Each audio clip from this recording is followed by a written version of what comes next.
ஆண்டவராகிய இயேசு கிறிஸ்துவின் இனிய நாமத்தில் உங்களை வாழ்த்துகிறேன் பிரியமானவர்களே. இன்றைய நாளில் உலகம் முழுவதும் கிறிஸ்மஸ் பண்டிகை என்று கொண்டாடிக்கொண்டிருக்கிற இந்த நேரத்தில் அடியனுக்கும் இந்த நல்ல நாளில் ஆண்டவர் ஒரு அழகான தலைப்பை கொடுத்திருக்கிறார். அடியேன் கடந்த 23 ஆண்டுகள் ஊழிய பணியில் இருக்கும் வேளையில் ஒவ்வொரு ஆண்டும் கிறிஸ்மஸ் தினத்தன்று ஒரு செய்தியை ஆண்டவர் அடியனுக்கு கொடுத்திருக்கிறார். ஆனால் கடந்த நாளில் தியானித்து கொண்டு வரும் வேளையில் ஆண்டவர் அடியனுக்கு இந்த பண்டிகை நாளில் ஒரு அழகான ஒரு தலைப்பை ஆண்டவர் கொடுத்திருக்கிறார். என்ன தலைப்பு என்றால் கிங் சைஸ் பெட் என்று சொல்லி நாம் பார்க்கிறோம். இது ஒரு புதுமையான ஒரு தலைப்பு என்று அடியனுக்கு தோன்றினது. ஆண்டவர் அடியனோடு பரிசுத்த ஆவியானவர் இடைப்பட்டார். இந்த அழகான செய்தியில் பகிர்ந்து கொள்வதில் நான் மிகுந்த மகிழ்ச்சி அடைகிறேன் பிரியமானவர்களே. என்னோடு கூட எடுத்துக்கொள்ளுங்கள். லூக்கா எழுதின சுவிசேஷ புஸ்தகம் 2வது அதிகாரம் 7ஆம் வாக்கியம் என்னோடு கூட எடுத்துக்கொள்ளுங்கள். லூக்கா 2:7. மரியாள் தன் முதல் பேரான குமாரனை பெற்று சத்திரத்திலே அவர்களுக்கு இடமில்லாதிருந்தபடியால் பிள்ளையை துணிகளில் சுற்றி முன்னணையில் கிடைத்தனாள் என்று சொல்லி இந்த பகுதியை குறித்து நாம் வாசிக்கிறோம். கடந்த நாட்கள் முழுவதும் வேத வசனத்தை தியானித்து கொண்டு வரும் வேளையில் இந்த அதிகாரம் என்னை விட்டு ஒரு நீங்காத அதிகாரமாக இருந்தது பிரியமானவர்களே. இந்த அதிகாரத்தை விட்டு என்னால் கடந்து செல்லவே முடியவில்லை. அப்படிப்பட்ட ஒரு அதிகாரத்தை ஆண்டவர் அடியனுக்கு ஒரு புதிய திருப்பு முனையில் ஆண்டவர் கற்றுக் கொடுத்திருக்கிறார். இந்த அதிகாரத்தில் இந்த 7ஆம் வசனத்தில் அழகான ஒரு வார்த்தை. இந்த வார்த்தை என் மனதை காயப்படுத்தின ஒரு வார்த்தை. இந்த வார்த்தை சத்திரத்திலே அவர்களுக்கு இடம் இல்லாமல் இருந்தபடியால் என்று சொன்ன அந்த வார்த்தையை குறித்து தியானிக்கும் வேளையில் என் உள்ளம் கலங்கினது. அந்த வார்த்தையை குறித்து இன்றைய நாளில் நாம் தியானிப்போம் பிரியமானவர்களே. சத்திரத்தில் கூட ஆண்டவர் பிறப்பதற்கு இடமில்லை. சிந்தித்து பாருங்களேன். இங்கு பார்த்தோமானால் பிரசவ வழியால் துடித்தாள் மரியாள். யோசேப்பு அந்த சத்திரக்காரனை எவ்வளவாய் கெஞ்சிருப்பான் நினைத்து பாருங்களேன். மரியாள் பிரசவ வழியால் மரியாள் பிரசவிக்க ஒரு அவசரமான ஒரு இடம் தேவைப்பட்டது பிரியமானவர்களே. நிறைமாத கர்ப்பிணியான அந்த பெண் ஆண்டவரை தன் வயிற்றில் சுமந்து கொண்டு பிரசவ வழியால் அந்த பெண் ஒவ்வொரு சத்திரமாய் ஏறி இறங்க ஒருவரும் அந்த பெண்ணுக்கு இரக்கம் பாராட்டவில்லை என்று சொல்லி நாம் பார்க்கிறோம். இரக்கம் காட்டவே இல்லைங்க. சத்திரத்தில் கூட ஆண்டவருக்கு பிறப்பதற்கு இடமில்லை என்று சொல்லி பார்க்கிற அந்த பகுதி. இங்கு இந்த வசனத்தை குறித்து பார்ப்போமானால் சத்திரத்திலே அவர்களுக்கு இடமில்லாத இருந்தபடியால் என்று சொல்லி அந்த பகுதியை குறித்து நாம் இன்று பார்க்கிறோம் பிரியமானவர்களே. இந்த பகுதியை படிக்கும்போது அடியனுடைய மனதில் அவ்வளவு வேதனை ஏற்பட்டதுங்க. கண்ணீர் சுரந்தது. இங்கே பாருங்களேன், சத்திரத்தில் கூட ஆண்டவராகிய இயேசு கிறிஸ்துவுக்கு இடமில்லை என்று சொல்லி நாம் பார்க்கிறோம். சிந்தித்து பாருங்களேன். பிரசவ வழியால் துடித்தாள் மரியாள். இங்கு யோசேப்பு அந்த சத்திரக்காரனை எவ்வளவாய் கெஞ்சிருப்பான் பாருங்க. எவ்வளவாய் கெஞ்சிருப்பான்.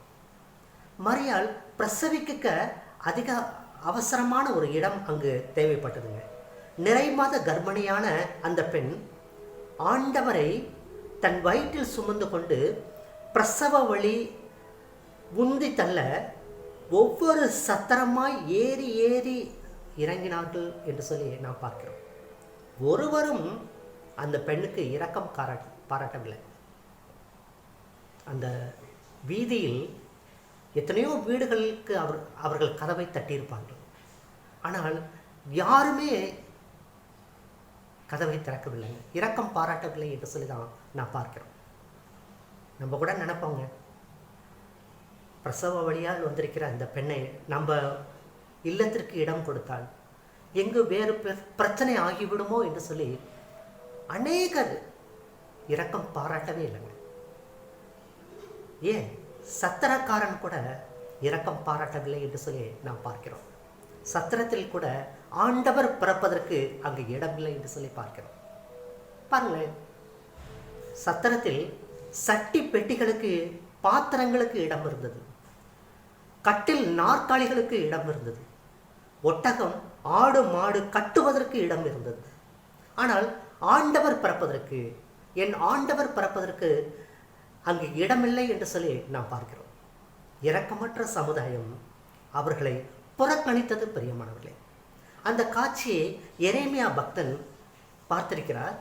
எரேமியா 14:8 நாம் பார்க்கிறோம், இஸ்ரவேலின் நம்பிக்கையே, ஆபத்து காலத்தின் அதன் இரட்சகரே, நீர் தேசத்தில் பரதேசி போலவும் ரா தங்க இறங்குகிற வழிப்போக்கனை போலவும் இருப்பானேன் என்று சொல்லி அங்கே எரேமியா தீர்க்கதரிசி சொன்ன ஒரு நல்ல வார்த்தை அடியன் மனதில் வந்தது. பிரியமானவர்களே, இந்த சம்பவத்தை வாசிக்கும் போது என் வாழ்க்கையில் நடந்த ஒரு சம்பவம் நினைவுக்கு வருகிறது. பிரியமானவர்களே, என்னவென்றால், கடந்த ஒரு 20 ஆண்டுகளுக்கு முன்பாக மானாமதுரை அந்த பகுதியில் நாங்கள் ஊழியம் செய்து கொண்டிருந்த அந்த வேலை, ஒரு முறை நற்செய்தி பெருவிழா என்று சொல்லி நற்செய்தி பெருவிழா 10 நாட்கள் நடந்து கொண்டிருக்கிறது. அதில் ஒரு நண்பரை, என்னுடைய நண்பரை அழைப்பதற்காக நாங்கள் சென்ற வேலை. ஆனால் அந்த நண்பரோ சுகவீனத்துடன் மருத்துவமனையில் படுத்து கொண்டிருந்த அந்த வேலை. எப்படியாகிலும் இந்த நண்பரை கடைசி நாளில் அந்த மீட்டிங்கில் கலந்து கொள்ள செய்வதற்காக அடியேன் பிரயாசப்பட்ட அந்த நேரங்கள். அப்போது அவரை என்னுடைய சின்ன மொபைலில் அழைத்து கொண்டு, சின்ன வண்டியில் அழைத்து கொண்டு அந்த எஃபோர்ட் மீட்டிங் அந்த பகுதியில் அவரை கலந்து கொள்ள செய்தேன். அப்போது அவர் கையில் அந்த ஊசி மருந்து ஏற்றுவதற்காக அந்த வெண்பிளான் அவங்க போட்டிருந்தாங்க, மருத்துவமனையில் போட்டிருந்தார்கள். பிரியமானவர்களே, அவர்கள் அதை லாக் செய்துவிட்டு என்னுடன் அனுப்பினார்கள். நாங்கள் மீட்டிங் கலந்து கொண்டோம். மீட்டிங் முடிந்தது, நல்ல முறையில் முடிந்தது. அவருக்கு மன திருப்தி. திருப்பி எழுந்திருக்கும் போது அந்த சேர் என்ன ஆயிடுச்சு, லேசாக இடித்து விட்டது. அந்த சேர் அவர் எழுந்திருக்கும் போது அந்த கையில் அந்த சேர் தட்டி விட்டு எழுந்தபோது அந்த வெண்பிளான் மறுபடியும் அவருடைய நரம்பில் குத்தி ரத்தம் பீறிட்டு வர ஆரம்பிச்சது. பிரியமானவர்கள், இப்போ இந்த ரத்தம் எனக்கு ஒரே பதட்டமாக இருந்தது. இந்த ரத்தம் பீறிட்டு கொண்டு வருது, இதை என்ன செய்வது என்று எனக்கும் தெரியல. உடனே ஒரு கைக்குட்டையை எடுத்து அவர் கையில் கட்டி எப்படியாவது மருத்துவமனைக்கு கொண்டு போயிடணும், அவரை சேர்த்து வரணும்னு சொல்லிட்டு அநேக கார் வைத்திருந்த விசுவாசிகள் அவர்களிடம், உங்களுடைய காரை கொஞ்சம் கொடுங்க, ஆஸ்பத்திரியில் சேர்த்துவிட்டு வந்துடுறேன், நண்பரை ஆஸ்பத்திரியில் மருத்துவமனையில் சேர்த்து விட்டு வந்து விடுகிறேன் என்று சொல்லி கெஞ்சின போது யாருமே இரக்கம் பாராட்டலை. பிரியமானவர்கள், எல்லோரும் புறக்கணித்து விட்டார்கள் தான் சொல்ல முடியும். மறுபடியும் ஒரு போதகரிடம், உங்கள் வண்டி கொஞ்சம் கொடுங்க, கொஞ்சம் மருத்துவமனைக்கு போகணும், இப்படி நண்பருடைய கையில் அந்த ரத்தம் பீரிட்டு கொண்டு வருகிறது என்று சொல்லும்போது அந்த போதகர் இரக்கம் பாராட்டினார். ஆனால் அவர்களுடைய மனைவி, நாங்கள் சீக்கிரம் வீட்டிற்கு செல்ல வேண்டும் என்று சொல்லி அவர்கள் டக்குன்னு அந்த காரை எடுத்துக்கொண்டு வீட்டுக்கு சென்று விட்டார்கள். பிரியமானவர்களே, எனக்கு ஒரே மன பாரம். அந்த நண்பரை அழைத்து கொண்டு வந்து, விடாப்பிடியாக அழைத்து கொண்டு வந்து அந்த மீட்டிங்கில் கலந்து கொண்டு ஆசீர்வாதத்தை பெற்ற அந்த வேளையில் எப்படிப்பட்ட ஒரு இடர்பாடு பாருங்க. உடனே மறுபடியும் என்னுடைய மொபைல்லேயே அவரை உட்கார வச்சு மருத்துவமனையில் சேர்த்து சிகிச்சை எடுக்க அது சரியாயிடுச்சு. அந்த சம்பவம் எனக்கு இன்னமும் ஒரு 20 ஆண்டுகளாக மனதில் இருக்கிறது. பிரியமானவர்களே, இந்த சம்பவத்தை வாசிக்கும் போது, சத்திரத்தில் இடமில்லாதபடியால் என்று சொன்ன அந்த வார்த்தை வாசிக்கும் போது எனக்கு அந்த சம்பவம் எப்போதும் ஞாபகம் வந்து கொண்டே இருக்கும். பிரியமானவர்களே, இங்கு பார்த்தோமானால் நம்ம சத்திரத்தில் இடமில்லாதிருந்தபடியால் என்று சொல்லி நாம் பார்க்கிறோம். அன்று சத்திரம் தேடி அலைந்த மரியாளின் நிலையும் யோசேப்பின் நிலையும் என்னால் உணர்ந்து பார்க்க முடிந்தது. பாருங்களேன், நரிகளுக்கு குழி இருந்தது, ஆகாயத்து பறவைகளுக்கு கூடுகள் இருந்தது. ஆனால் என் இரட்சகருக்கோ தலை சாய்க்க, பிரசவிக்க இடமில்லை, பறக்க இடமில்லை என்று சொல்லி அந்த இடத்தில் நான் அடியேன் உணர்ந்து கொண்ட ஒரு காரியம். பிரியமானவர்களே, ஒரு மந்திரி பிள்ளையானால் மருத்துவ கல்லூரியில் சேர்ப்பதற்கு இடம் கிடைக்கும், இல்லை என்றால் இடம் இல்லாவிட்டாலும் யாரையாவது ஒரு ஏழை மாணவனை நீக்கிவிட்டு மந்திரியின் பிள்ளைக்கு இடம் கொடுப்பார்கள் நம்ம கல்லூரியில். ஆனால் ராஜாதி ராஜா கர்த்தாதி கர்த்தருமான இயேசு கிறிஸ்துவுக்கோ சத்திரத்தில் கூட இடம் இல்லைங்க. நினைத்து பாருங்களேன். அப்போ நான் அந்த சத்திரக்காரனுக்கு சொல்கிற ஒரு வார்த்தை, ஐயா சத்திரக்காரரே, இயேசுவை நீர் புறக்கணித்து விட்டீர், இடமில்லை என்று கூசாமல் சொல்லிவிட்டீர்.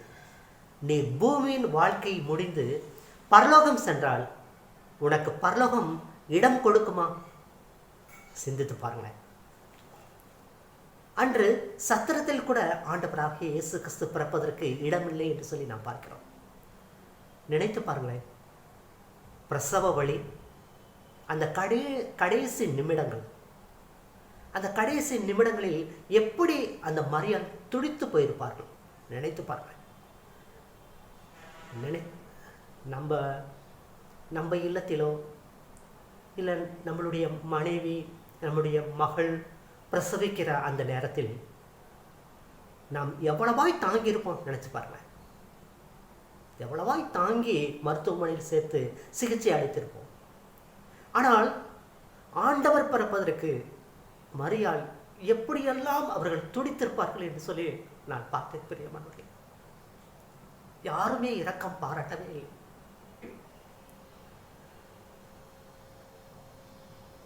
இங்கு பரலோக வாசஸ்தலங்களை விட்டு உதறிவிட்டு நமக்காக ஏழ்மை கோலம் எடுத்த அவரை எவ்வளவாய் அவர்கள் புறக்கணித்திருக்கிறார்கள். வேதம் சொல்லுகிறதுங்க, 1 யோவான் புஸ்தகம் 10வது அதிகாரத்தில் அவர் தமக்கு சொந்தமானவர்களே வந்தார், அவருக்கு சொந்தமானவர்களோ அவரை ஏற்றுக்கொள்ள மனதில்லை என்று சொல்லி நாம் பார்க்கிறோம். இந்த வசனத்தில் நாம் பார்க்கிறோம்.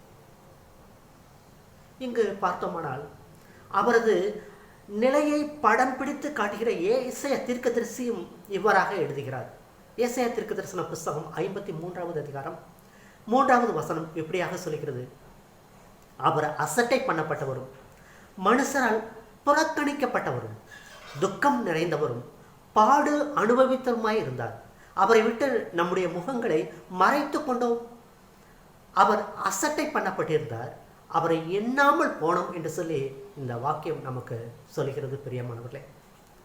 பிரியமானவர்களை பாருங்களேன், சத்திரத்தில் கூட அவருக்கு இடமில்லை. அதே போலத்தான் இன்றும் சபையிலையும் வீடுகளிலும் இல்லங்களிலும் அவருக்கு இடமே இல்லைங்க.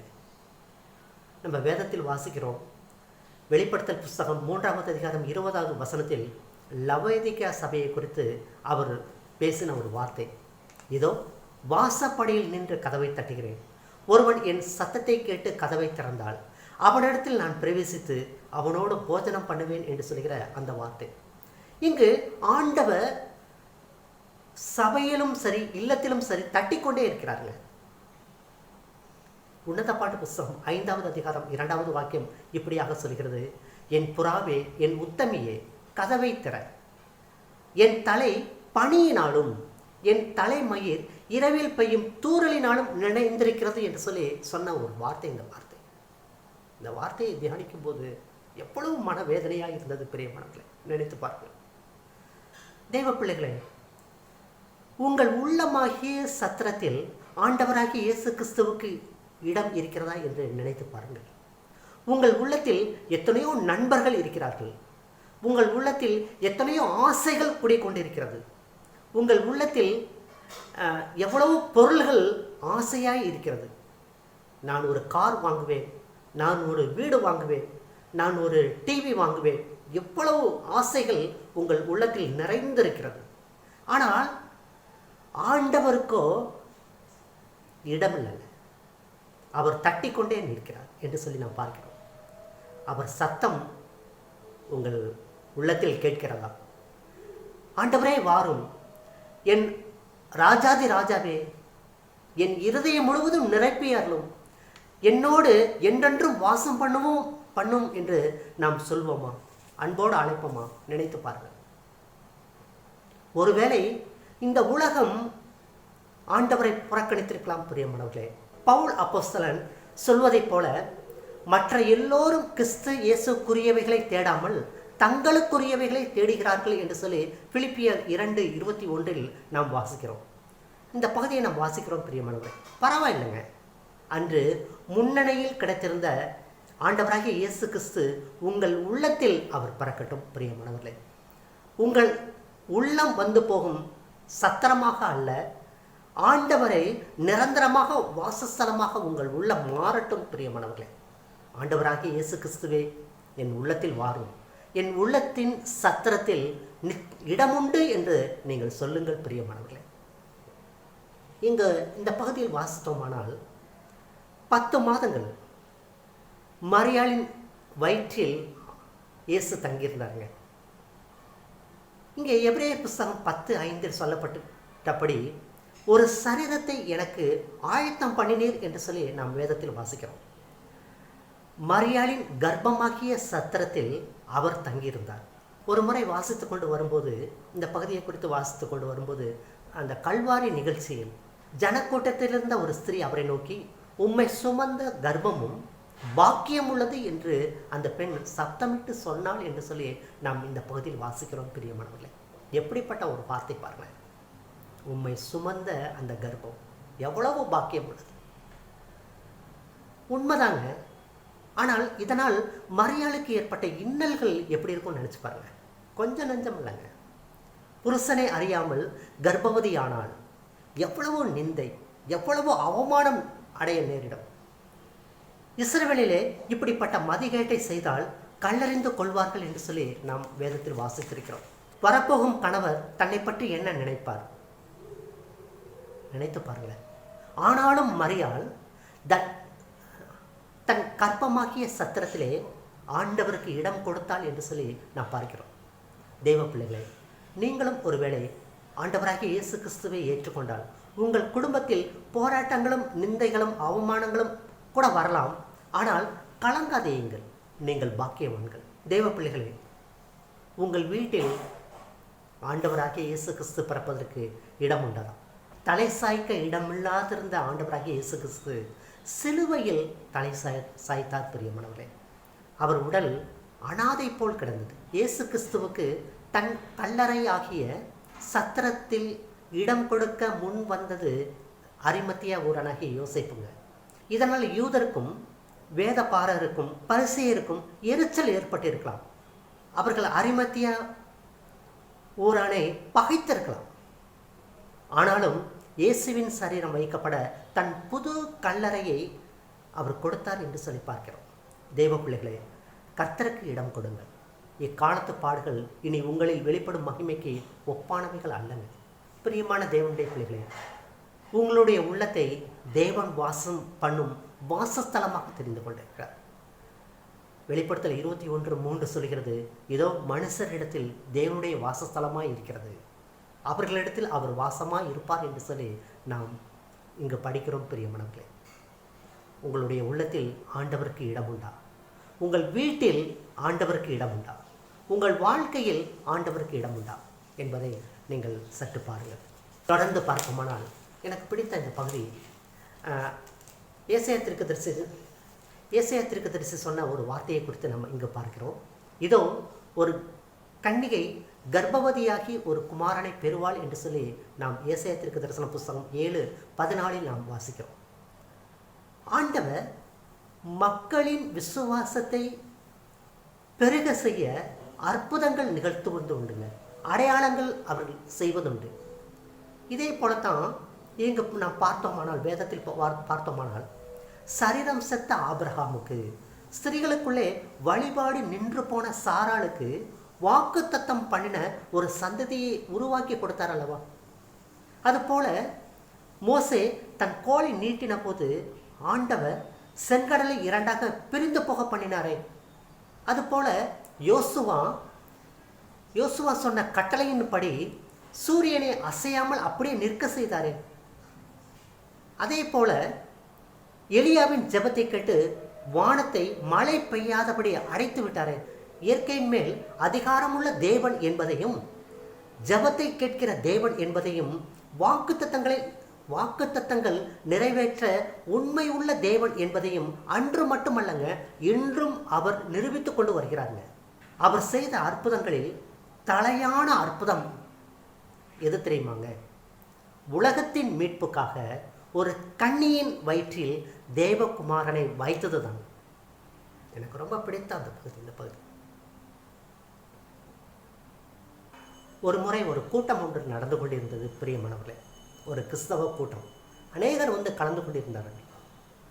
அப்போது இந்த வார்த்தையை குறித்து பிரசங்கிக்கும் போது பிரசங்கத்தின் முடிவில் ஒரு இந்து பக்தர் வந்து அவர் கேள்வி கேட்டார்.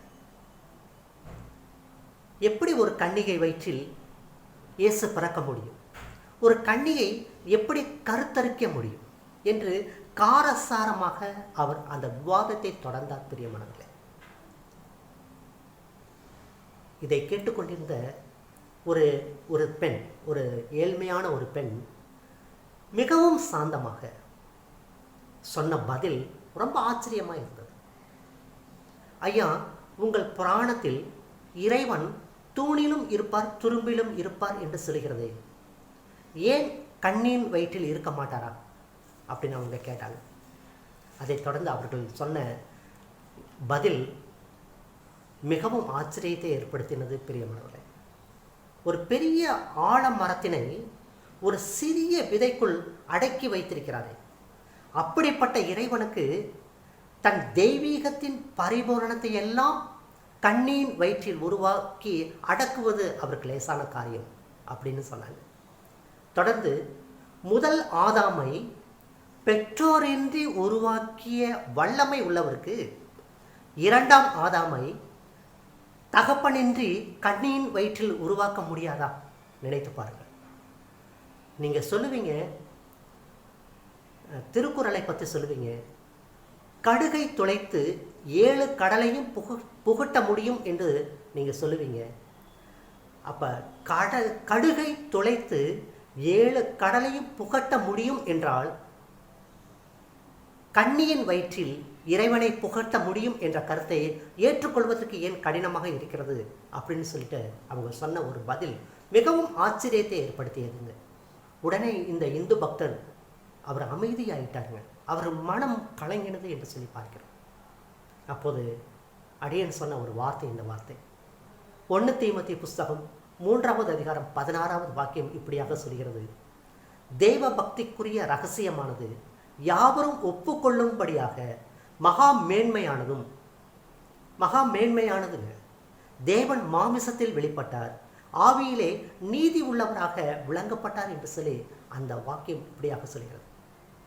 அவர் தாங்க கண்ணியின் மைந்தர் என்று சொல்லி அங்கு அந்த நபருக்கு சொன்ன அந்த பதில். உடனே அவர் ஆண்டவராகிய இயேசு கிறிஸ்துவை ஏற்றுக்கொண்டார் என்று சொல்லி நான் பார்க்கிறோம். உடனே ஏற்றுக்கொண்டு அவர் ஆண்டவரை ஏற்றுக்கொண்டார்கள். நான் இரட்சகரை ஏற்றுக்கொள்கிறேன் என்று சொல்லி அவர் அறிக்கை செய்த அந்த நேரம் எனக்கு ஞாபகம் வருகிறது. பிரியமான தேவனுடைய பிள்ளைகளே, இந்த பகுதியில் தொடர்ச்சியாக நாம் பார்த்தோமானால் கண்ணியின் மைந்தனாக பிறக்க தீர்மானித்த ஆண்டவராகிய இயேசு கிறிஸ்து ஏன் மரியாளை அதற்காக தேர்ந்தெடுத்தார்? ஒரு நல்ல கேள்வி. மரியாளுக்கு அந்த பெரிய பாக்கியமும் மேன்மையும் கிடைக்க காரணம் என்ன? வரலாற்றிலே எத்தனையோ கன்னி பெண்கள் வாழ்ந்திருந்தும் தேவ தீர்மானம் மரியாளுக்கு கிடைக்க அந்த பெண்ணின் வாழ்க்கையில் என்ன நற்குணங்கள் இருந்தது என்று சொல்லி நாம் பார்க்கலாம். இங்கு 4 விதமான நற்குணங்கள் அந்த பெண்ணின் உள்ள வாழ்க்கையில் இருந்தது பிரியமானவர்களே. முதலாவதாக, தேவதூதன் வந்து சொல்லும்போது, லூக்கா எழுதின சுவிசேஷ புஸ்தகம் 1வது அதிகாரம் 30வது வாக்கியம், தேவதூதன் அவளை நோக்கி, மரியாளே, நீ பயப்படாதே, தேவனிடத்தில் கிருபை பெற்றாய். இதோ நீ கர்ப்பவதியாகி ஒரு குமாரனை பெறுவார், அவருக்கு இயேசு என்று பெயரிடுவாயாக. அவர் பெரியவராய் இருப்பார், உன்னதமானவருடைய குமாரன் எனப்படுவார். கர்த்தராகிய தேவன் அவருடைய பிதாவாகிய தாவீதின் சிங்காசனத்தை அவருக்கு கொடுப்பார். அவருடைய ராஜ்யம் முடிவிராது என்று சொல்லி வாழ்த்து சொல்லும்போது இந்த பெண் தன்னை தாழ்த்தி சொன்ன ஒரு வார்த்தை. அதற்கு மரியாள் 38வது வாக்கியம், இதோ நான் ஆண்டவருக்கு அடிமை என்று சொல்லி அந்த பெண் தன்னை தாழ்த்தினாள் என்று சொல்லி நாம் பார்க்கிறோம். பிரியமானவர்களே, என்ன அழகான ஒரு வார்த்தை. இங்கு சொல்லுகிற ஒரு வார்த்தை, இதோ நான் ஆண்டவருக்கு அடிமை, உமது வார்த்தையின்படி எனக்கு ஆக கடவுது என்று சொல்லி அந்த பெண் சொன்ன அந்த வார்த்தை. அந்த பெண்ணின் தாழ்மையை நாம் இங்கு பார்க்கலாம். பிரியமானவர்களே, அந்த பெண்ணின் தாழ்மை தான் தேவனுக்கு முன்பாக மேன்மையாக இருந்தது.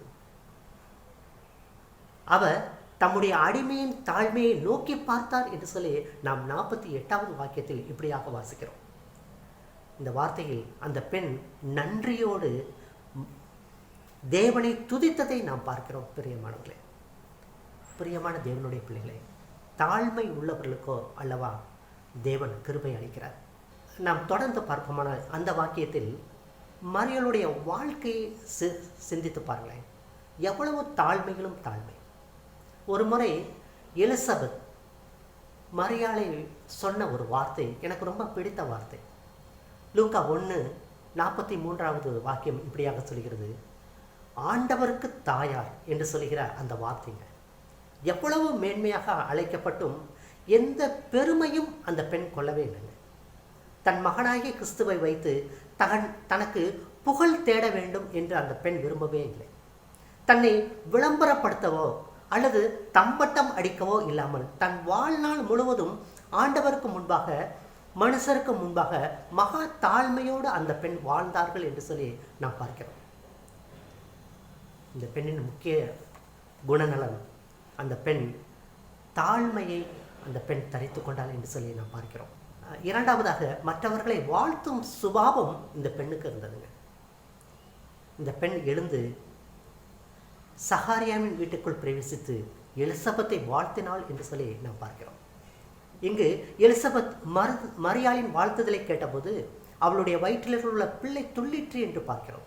எலிசபெத் பரிசுத்த ஆவியால் நிரப்பப்பட்டாள் என்று சொல்லி லூக்கா 1வது அதிகாரம் 1 முதல் 41வது வாக்கியத்தில் இப்படியாக நாம் வாசிக்கிறோம். எவ்வளவு மேன்மையான அனுபவம் பாருங்களேன். மரியாள் எலிசபெத்தை கனம் பண்ண முந்திக் கொண்டாள் என்று சொல்லி நாம் பார்க்கிறோம். அந்த பெண்ணை வாழ்த்தினாள் என்று சொல்லி பார்க்கிறோம். எவ்வளவு பெரிய வாழ்த்துதல், நினைத்து பாருங்களேன். அந்த வாழ்த்துதல் சொன்ன போது வயிற்றில் உள்ள பிள்ளை துள்ளிற்று என்று சொல்லி நாம் பார்க்கிறோமே. அந்த வாழ்த்துதல் எவ்வளவு பெரிய வாழ்த்துதல். எலிசபெத்துக்கும் வாழ்த்துதல், வயிற்றிலுள்ள பிள்ளைக்கும் வாழ்த்துதல் என்று சொல்லி இந்த பகுதியில் வாசிக்கிறோம். பிரியமான தேவனுடைய பிள்ளைகளை, ஒருவரை ஒருவர் தங்களில் மேன்மை உள்ளவராக எண்ணுங்கள் என்று சொல்லி அப்போஸ்தலன் நமக்கு அழகான ஒரு வாக்கியம் கொடுத்திருக்கிறார். 2 கொரிந்தியர் 7வது அதிகாரம் 4வது வாக்கியத்தில், மிகுந்த தைரியத்தோடு உங்களுடன் பேசுகிறேன், உங்களை குறித்து மிகவும் மேன்மை பாராட்டுகிறேன் என்று சொல்லி பவுலார் இங்கு சொல்கிற ஒரு வார்த்தை, வாழ்த்துதல் சொல்கிற ஒரு வார்த்தை. பிரியமான தேவனுடைய பிள்ளைகளை, மற்றவர்களை நீங்கள் வாழ்த்த வேண்டும். இந்த பகுதியில் மற்றவர்கள் சந்தோஷமாக வாழ வேண்டும், யாருக்கும் தீங்கு இழைக்கக்கூடாது என்ற சுபாவம் மரியாள் வாழ்க்கை முழுவதும் ஒளி வீசுகிறது. பிரியமானவர்களே, தொடர்ந்து 3வது பகுதியாக 3வது குணநலன் பரிசுத்த விசுவாசம் என்று சொல்லி நாம் பார்க்கிறோம். மரியாளுடைய பரிசுத்த விசுவாசம் நம்மை பிரமிக்க செய்கிறதுங்க. அவளுடைய விசுவாசம், அந்த பெண்ணுடைய விசுவாசத்தை கண்ட எலிசபெத், விசுவாசித்தவளே பாக்கியவதி, கர்த்தரால் அவளுக்கு சொல்லப்பட்டவைகள் நிறைவேறும் என்று சொல்லி லூக்கா 1வது அதிகாரம் 45வது வாக்கியத்தில் நாம் வாசிக்கிறோம். பிரியமானவர்களே, விசுவாசிக்கிறவன் பதறான் என்று சொல்லி வேதத்தில் நாம் வாசிக்கிறோம். மரியாள் அந்த காலகட்டங்களில் பதறினதாக, பதட்டம் அடைந்ததாக ஒரு இடத்திலும் பார்க்கவே முடியாதுங்க. இயேசு கிறிஸ்துவை ஏரோது கொலை செய்ய தேடின போதும் சரி, அல்லது சிலுவையில் அறையப்பட்ட நேரமானாலும் சரி, மரியாள் பதறவோ பதட்டம் அடையவோ இல்லவே இல்லைங்க. அவள் பெரிய விசுவாச வீராங்கனை என்று சொல்லி நாம் பார்க்கிறோம். அந்த பெண் பெரிய விசுவாச வீராங்கனை என்று சொல்லி நாம் பார்க்கிறோம். 4வது குணநலம் என் ஆத்துமா கர்த்தரை மகிமைப்படுத்துகிறது என்று சொல்லி அந்த பெண் சொன்ன ஒரு வார்த்தை. என் ஆவி என் இரட்சகராகிய தேவனிடத்தில் களி கூறுகிறது என்று சொல்லி லூக்கா 1 அதிகாரம் 46, 47 இந்த பகுதியை குறித்து வாசிக்கிறோம். நன்றி உள்ள இருதயங்கள், நன்றி உள்ள உள்ளம் மகிழ்ச்சி அடையும் என்று சொல்லி நான் பார்க்கிறோம். கர்த்தரை துதிக்கும் உள்ளம் பூரிப்படைய செய்யுங்க. தேவனை மகிமைப்படுத்தும் இருதயம் தேவ மகிமையால் நிரம்புங்க. துதிகளின் மத்தியில் வாசம் செய்கிறவர் அவர்களோடு இருப்பார் என்று சொல்லி நாம் இந்த பகுதியில் வாசிக்கிறோம். அப்படிப்பட்ட ஒரு பெரிய 4 குணங்களையும் இந்த பெண் கொண்டிருந்தாள் என்று சொல்லி நான் பார்க்கிறோம். இந்த பகுதியை குறித்து நான் வாசிக்கும் போது எனக்கு இன்னொரு சம்பவம் எனக்கு ஞாபகத்தில் வந்தது. இந்த சம்பவம் நாம் இன்றைய நாளில் தியானிப்போம். லூக்கா சுவிசேஷம் 2 அதிகாரம் 28 முதல் 32 உள்ள வாக்கியங்கள் இந்த பகுதியை குறித்து எனக்கு அதிகமாக நினைப்பூட்டினது. பிரியமானவர்களே, சிமியோன் அவரை தன் கைகளில் ஏந்தி கொண்டு தேவனை ஸ்தோத்தரித்து, உம்முடைய இரட்சண்யத்தை என் கண்கள் கண்டது என்று சொல்லி அந்த பகுதியை நாம் வாசிக்கலாம். தன்னுடைய பிஞ்சு கைகளையும் கால்களையும் அசைத்து கொண்டிருந்த தேவ பாலகனை தன் கையில் சிமியோன் ஏந்தி கொண்டு அவர் உள்ளத்தில் என்னென்ன எண்ணங்கள்லாம் அலைமோதி இருக்கும் நினைச்சு பாருங்களேன். தன் பாக்கியத்தை எண்ணி பூரித்த அந்த பக்தன் வாயிலிருந்து உதிர்ந்த பொன்மொழிகள் தாங்க அந்த மொழிகள். உம்முடைய இரட்சண்யத்தை என் கண்கள் கண்டது என்று சொல்லி நாம் பார்க்கிறோம்.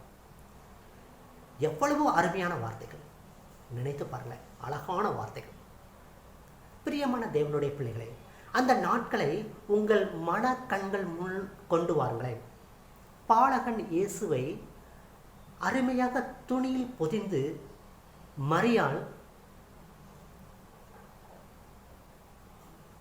மரியாளும் யோசேப்பும் தேவாலயத்திற்கு கொண்டு வந்திருக்கிறார்கள்.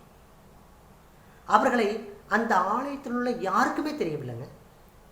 ஏதோ ஏழை மக்கள் சுத்திகரிப்பின் நாள் நிறைவேறுவதற்காக காணிக்கை கொண்டு வந்திருக்கிறார்கள் என்று ஆலயத்தில் பணிவிடை செய்த மக்கள் நினைத்திருக்கக்கூடும். ஏன், ஆலயத்தில் பணிவிடை செய்த ஆசாரியர்களும் நினைத்திருக்கக்கூடுங்க. ஆனால் அந்த தெய்வீக பாலகனை அடையாளம் கண்டு கொண்டு ஓடி வந்து தன் கையில் ஏந்தியவர் ஒரே ஒருத்தர் தாங்க. அவர் தாங்க சிமியோன் என்று சொல்லி நாம் பார்க்கிறோம். கர்த்தருடைய கிறிஸ்துவை காணும் முன்னே நீ மரணமடைய மாட்டாய் என்று பரிசுத்த ஆவியினால் சிமியோனுக்கு அறிவிக்கப்பட்டிருந்தது என்று சொல்லி நாம் பார்க்கிறோம். அந்த பரிசுத்த ஆவியானவரின் ஏவுதலால் அன்று அவர் தேவாலயத்திற்கு வந்திருந்தார் என்று சொல்லி நாம் பார்க்கிறோம். உலக தோற்றத்திற்கு முன்னே வாக்கு பண்ணப்பட்டவரும் பழைய ஏற்பாட்டு பரிசுத்தவான்களால் ஆவலோடு எதிர்பார்க்கப்பட்டவரும் புறஜாதிகளுக்கு பிரகாசிக்கிற ஒளியானவரும் இஸ்ரவேலுக்கு மகிமையும் நம்பிக்கையுமான இயேசுவை கண்டபோது சிமியோனுக்கு இருந்த ஆச்சரியம், அந்த பரவசம் சொல்லலாங்க. அந்த பெரும் மகிழ்ச்சிக்கு அளவே இல்லைங்க. இங்கு நாம் ஒரு குழந்தையை பார்ப்போமானால் அந்த குழந்தையை நம் கைகளில் ஏந்தி கொண்டு நெத்தியில் நம்ம முத்தமிட்டு அந்த குழந்தையை வாழ்த்துதல் சொல்லுவோம். அதே போல தாங்க இங்கு கிறிஸ்துவை கையில் ஏந்தி கொள்கிற பாக்கியம் ஒரு சாதாரண பாக்கியம் இல்லைங்க. அண்ட சராசரங்களே கையில் ஏந்துகிற அவரை சிமியோன் தன் கையில் ஏந்திருந்தார். என்ன அழகான ஒரு வாக்கியம் பாருங்களேன். வானம் எனது சிங்காசனம், பூமி எனது பாதப்படி என்று நாம் வேதத்தில் வாசிக்கிறோமே. அப்படி சொன்னவரை தன் கையில் ஏந்தி இருந்தார் என்று சொல்லி நாம் பார்க்கிறோம். தேவ பிள்ளைகளே, சூரியன், சந்திரன், கோடிக்கணக்கான நட்சத்திரங்களை சிருஷ்டித்த தேவனாகிய கர்த்தரை கையில் ஏந்துவது எவ்வளவு பெரிய பாக்கியம், நினைத்து பாருங்களேன். நம்ம வாசிக்கிறோம் ஏசாயா தீர்க்கதரிசன புஸ்தகம் 25 அதிகாரம் 9வது வாக்கியம் இப்படியாக சொல்கிறது. இதோ இவரே நம் தேவன், இவருக்காக காத்திருந்தோம், இவர் நம்மை ரட்சிப்பார், இவரே கர்த்தர், இவருக்காக காத்திருந்தோம், இவருடைய ரட்சிப்பினால் களி கூறுவோம் என்று சொல்லி நாம் இந்த பகுதியில் வாசிக்கிறோம். நம்மளாக இருந்தால் என்ன சொல்லுவோம்? சிமியோனை பார்த்து ஒரு வார்த்தை சொல்லுவோமே. இங்கு சிமியோனை பார்த்து நாம் என்ன சொல்லுவாங்க நினைத்து பாருங்களேன். உங்கள் கரங்களில் மிக கவனமாக குழந்தையை ஏந்தி கொள்ளுங்கள், எங்கள் நம்பிக்கையெல்லாம் அவரில் அல்லவா இருக்கிறது. சிமியோனே, பத்திரம், ஜாக்கிரதை, சர்வத்தையும் தாங்கும் தேவாதி தேவனை அல்லவா நீங்கள் ஏந்திருக்கிறீர்கள்.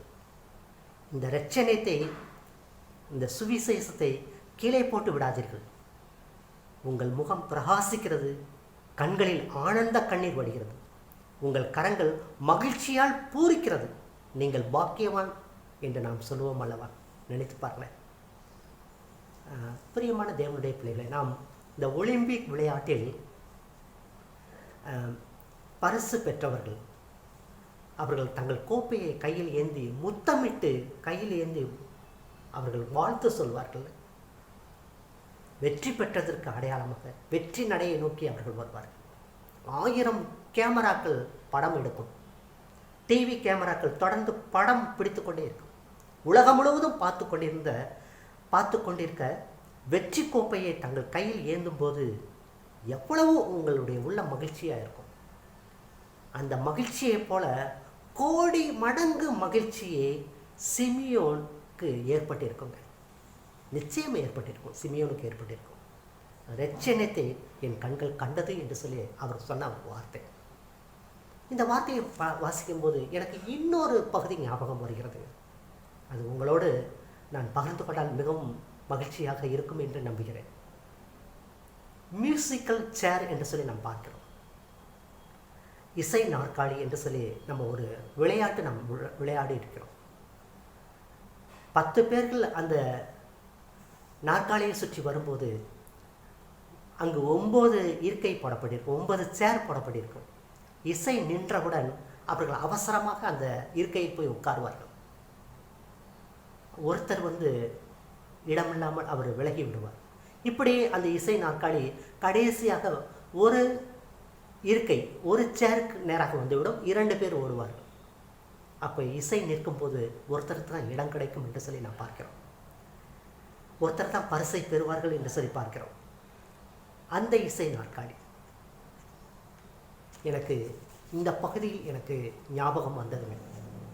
எப்படி என்றால், வேதாகமத்தில் முதல் இசை நாற்காலி ஓடத் துவங்கினது பிரியமானவர்களே. எப்போது ஓடத் துவங்கினது என்றால், ஆதியாகமம் புஸ்தகம் 3வது அதிகாரம் 15வது வாக்கியத்தில் இந்த இசை நாற்காலி ஓடத் தொடங்கினது. சர்ப்பத்தின் தலையை நசுக்கும் மேசியாவை குறித்து வாக்கு தத்தங்கள் அங்கு சொல்லப்பட்டது.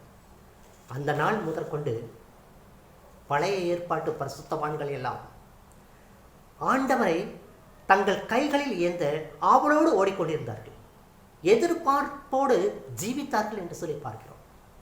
உதாரணமாக ஆபிரகாம், உங்கள் பிதாவாகிய ஆபிரகாம் என்னுடைய நாளை காண ஆசையாய் இருந்தான் என்று சொல்லி அந்த பகுதியில் நாம் வாசிக்கிறோம். இரண்டாவதாக யாக்கோபு தன் குமாரனை ஆசீர்வதிக்கும் போது சமாதானத்தின் கர்த்தர் வருமளவும் என்று இயேசு கிறிஸ்துவை தீர்க்க தரிசனமாய் சொன்ன அந்த வார்த்தை, யூதாவை ஆசீர்வதித்தார் என்று சொல்லி நம்ம வாசிக்கிறோம். யாக்கோபும் கூட சமாதான கர்த்தராகிய இயேசு கிறிஸ்துவை குறித்த தரிசனம் இருந்ததுங்க. அடுத்ததாக மோசே தன்னை போல ஒரு தீர்க்கதரிசி எழும்புவதை தன் ஆகமங்களில் எழுதி வைத்திருந்தார். பஸ்கா, பலவித பழிகள், கண்மலை எல்லாம் இயேசு கிறிஸ்துவுக்கு நிழலோட்டமாக இருந்தது. மோசே பெரிய அற்புதங்களை செய்தும் இஸ்ரவேலரை வழிநடத்தின போதும் குழந்தை இயேசுவை தன் கைகளில் ஏந்துகிற பாக்கியம் அவருக்கு கிடைக்கவில்லை. அவர் தனது ஓட்டத்தை முடித்து கொண்டார் என்று சொல்லி பார்க்கிறோம். அடுத்ததாக பிலேயாம், ஒரு நட்சத்திரம் யாக்கோபிலிருந்து உதிக்கும், ஒரு செங்கோல் இஸ்ரவேலிலிருந்து எழும்பும், அவரை தரிசிப்பேன் என்றெல்லாம் பிலேயாம் தீர்க்கதரிசி வாஞ்சித்த அந்த நேரங்கள்.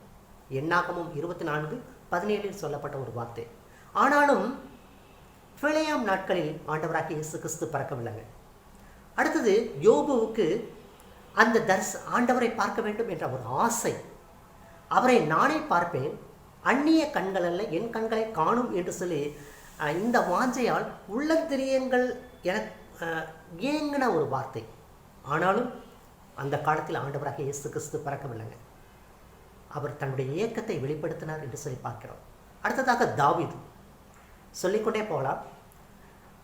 கர்த்தரோடு நித்திய உடன்படிக்கை செய்த தாவீதுக்கு கூட ஆண்டவரை கையில் ஏந்துகிற பாக்கியம் கிடைக்கவில்லை. அடுத்ததாக ஏசாயா தீர்க்கதரிசன புஸ்தகம். ஏசாயா நமக்கு ஒரு பாலகன் பிறப்பார், நமக்கு ஒரு குமாரன் கொடுக்கப்படுவார் என்றெல்லாம் தீர்க்க தரிசனம் சொல்லிய ஏசாயாவுக்கு அந்த பாக்கியம் கிடைக்கலங்க. அவரும் தன்னுடைய ஓட்டத்தை முடித்துக் கொண்டார் என்று சொல்லி பார்க்கிறோம். ஆண்டவராக இயேசு பிறக்கும் இடத்தை, அந்த பெத்லகேமை குறித்து தீர்க்க தரிசனமாய் உரைத்த மீகா தீர்க்கதரிசி, அவருக்கும் அந்த பாக்கியம் கிடைக்கவில்லை. இன்னும் எத்தனையோ தீர்க்கதரிசிகள், ராஜாக்கள், ஆசாரியர்கள் இயேசுவை காண வாஞ்சித்து அவர்கள் கதறினார்கள். யாருக்கும் அந்த பாக்கியம் கிடைக்கவில்லை. ஆனால் அந்த பாக்கியம் யாருக்கு கிடைத்தது என்றால் சிமியோனுக்கு கிடைத்ததுங்க. சிமியோனுக்கு மட்டும் அந்த பாக்கியம் சிமியோனுக்கு கிடைத்ததுங்க. எவ்வளவு பெரிய பாக்கியம் பாருங்களேன். இரட்சணியத்தில் என் கண்கள் கண்டது என்று சிமியோன் கைகளில் ஏந்தி பூரித்தார் என்றால் அவரது மகிழ்ச்சிக்கு அளவே சொல்ல முடியாது. அவர் தாங்க அந்த முதல் இசை நாற்காலியில் அந்த கடைசி இருக்கையில் அமர்ந்தவர் என்று சொல்லி நான் பார்க்கலாம். பிரியமான தேவனுடைய பிள்ளைகளை, இதிலிருந்து எனக்கு இன்னொரு பகுதி ஞாபகத்தில் வருகிறது. இப்போது இரண்டாம் இசை நாற்காலி ஓடிக்கொண்டிருக்கிறது. ஆண்டவர் இசைத்து விட்டார், நாம் எல்லோரும் ஓடிக்கொண்டே இருக்கிறோம். இந்த இசை நாற்காலி எங்கு ஆரம்பித்தது என்றால் அப்போஸ்தலர் புஸ்தகம் 1வது அதிகாரம் 11வது வாக்கியத்தில் இந்த இரண்டாம் இசை நாற்காலி, முதல் இசை நாற்காலி ஆதாமில் துவங்கி சிமியோனில் முடிவடைந்ததுங்க. அதுபோல இன்றும் இரண்டாம் இசை நாற்காலி பந்தயத்தில் நாம் ஓடிக்கொண்டிருக்கிறோம். இந்த இசை நாற்காலி அப்போஸ்தலர் 1வது அதிகாரம் 11வது வாக்கியத்தில் ஆரம்பிக்கப்பட்டது. இந்த இயேசுவானவர் எப்படி உங்கள் கண்களுக்கு முன்பாக வானத்துக்கு எழுந்தள்ளி போனாரோ அப்படியே மறுபடியும் வருவார் என்பதே அவரது இரண்டாவது வருகைக்குரிய வாக்குத்தத்தம். அன்று முதல் இன்று வரை சீசர்கள் ஓடினார்கள். சீசர்கள் ஒருவரை ஒருவர் வாழ்த்தும் போது சொல்வார்கள், மாரநாதா, இயேசு சீக்கிரம் வருகிறார் என்று சொல்லி வாழ்த்த தொடங்கினார்கள்.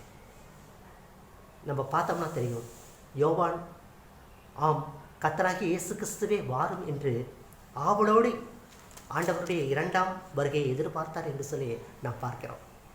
பவுலார் அவளுடைய ஆவல் கொஞ்சம் நஞ்சம் அல்லங்க. பின்பு உயிரோடு இருக்கும் நாமும் அவருக்கு எதிர்கொண்டு போக மேகத்தின் மேல் அவர்களோடு ஆகாயத்தில் எடுத்துக்கொள்ளப்படுவோம் என்றெல்லாம் அவர் தெசலோனிக்கே புஸ்தகத்தில் எழுதுகிற ஒரு வார்த்தை. ஆனாலும் அவர்கள் நாட்களில் ஆண்டவராகிய இயேசு கிறிஸ்து வரவில்லைங்க. பேதுரு இதை குறித்து எழுதுகிறார். தாமதிக்கிறார் என்று சிலர் சொல்லுகிறபடி கிறிஸ்து தமது வாக்குத்தத்தத்தை குறித்து தாமதியாமல் இராமல் எல்லோரும் மனம் திரும்ப வேண்டும் என்று பொறுமை உள்ளவராய் இருக்கிறார் என்று சொல்கிற 2 பேதுரு 3:9 இப்படியாக வாசிக்கிறோம். அதற்கு விளக்கம் தந்தார். ஆனாலும் அவரது நாட்களில் இரண்டாம் வருகை இருக்கவில்லைங்க. சமீப நூற்றாண்டுகளாக அந்த காலகட்டத்தில் பார்த்தீங்கன்னா தெரியும், Martin Luther, Joshua Himes, Joseph உல்ஸ், ரேச்சல் ஒயிட்ஸ், ஜோசப் ஹைராம், ஜேம்ஸ் ஒயிட் மற்றும் எலன் ஒயிட் அம்மையார் இவர்களுடைய பக்தர்கள் தங்கள் வாழ்நாட்களில் கர்த்தரின் வருகை இருக்காதா என்று ஆவலோடு எதிர்பார்த்தார்கள். வருகையை குறித்து அநேக தேவ செய்திகளை பேசிவிட்டு அவர்களும் கடந்து சென்று விட்டார்கள். இங்கு எங்கு பார்த்தாலும் ஆண்டவராகிய இயேசு கிறிஸ்துனுடைய இரண்டாம் பிரசங்கம் தாங்க, இரண்டாம் வருகைக்குரிய பிரசங்கம் தான். வருகையை குறித்த தீர்க்க தரிசனங்கள் எல்லாம் நிறைவேறிக்கொண்டே வருகிறது என்று சொல்லி பார்க்கிறோம். இந்த இரண்டாம் இசை நாற்காலி ஓட்டத்தில் நாம் தீவிரமாக ஓடிக்கொண்டிருக்கிறோம். இதில் எத்தனை சிமியோன்கள் இருக்கிறார்களோ தெரியவே இல்லை. அந்த சிமியோன் குழந்தை இயேசுவை கரங்களில் ஏந்தினார். ஆனால் இரண்டாம் வருகையில் காணப்படும் சிமியோன்களாகிய நாம் ராஜாதி ராஜாவை, கர்த்தாதி கர்த்தவை, மகிமையின் தேவனை நாம் கண்டு மகிழ்வோம். பிரியமானவர்களே, அவரோடு அரசாங்கம். அப்படிப்பட்ட பாக்கியத்தை ஆண்டவர் உங்களுக்கும் அடியனுக்கும் தருவாராக. இந்த இரண்டாம் இசை நாற்காலி அந்த ஓட்டத்தில் ஓடிக்கொண்டிருக்கும் வேளையில் நாம் ஒருவரும் விட்டு போகாமல் என் ஆண்டவர், என் மகிமையின் ராஜா, அவரோடு கூட நான் நித்தியமாய் அவருடைய வீட்டில் குடியிருப்பேன் என்று சொல்லி அந்த ஆனந்த பாக்கியத்தை நீங்கள் ஒவ்வொருவரும் வாஞ்சியுங்கள் பிரியமானவர்களே.